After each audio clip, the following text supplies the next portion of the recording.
بسم اللہ الرحمن الرحیم الصلاۃ والسلام علیکہ یا سیدی یا رسول اللہ وعلی آلک و اصحابک یا سیدی یا نور اللہ۔ یوم عاشور کی خصوصیات کے لحاظ سے آج کا ہمارا درس ہے۔ یوم عاشور یعنی 10 محرم کو بہت سے اہم واقعات رونما ہوئے۔ کرسی عرش سے لے کے حضرت سیدنا امام حسین شہید کربلا کی شہادت تک کے لحاظ سے یہ دن بڑی اہمیت کا حامل ہے۔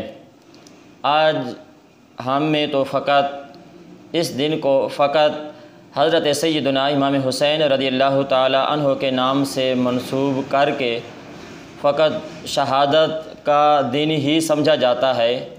ٹھیک ہے، شہادت ہے، لیکن اس دن کی اس کے علاوہ بھی بہت بڑی اہمیت ہے اور اس میں بہت بڑے بڑے واقعات رونما ہوئے ہیں۔ ان میں سے کچھ میں آپ کے سامنے گوش گزار کر رہا ہوں۔ 10 محرم الحرام یوم عاشور کو حضرت سیدنا آدم علیہ السلام کی توبہ قبول ہوئی۔ اسی دن انہیں پیدا کیا گیا، اسی دن انہیں جنت میں داخل کیا گیا۔ اسی دن عرش، کرسی، آسمان، زمین، سورج، چاند، ستارے اور جنت پیدا کی گئی۔ اسی دن حضرت سیدنا ابراہیم خلیل اللہ علیہ السلام پیدا ہوئے۔ اسی دن انہیں آگ سے نجات ملی۔ اسی دن سیدنا موسیٰ علیہ السلام اور آپ کی امت کو نجات ملی اور فرعون اپنی قوم سمیت غرق ہوا۔ حضرت سیدنا عیسیٰ روح اللہ علیہ السلام کی ولادت اسی 10 محرم کو ہوئی۔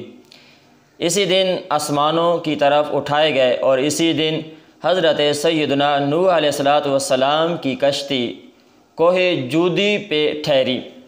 اسی دن حضرت سیدنا سلیمان علیہ السلام کو ملک عظیم عطا کیا گیا۔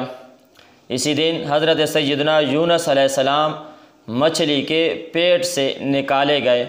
اسی دن حضرت سیدنا یعقوب علیہ السلام کی بینائی کا ضعف دور ہوا۔ اسی دن حضرت سیدنا یوسف علیہ السلام گہرے کنویں سے نکالے گئے۔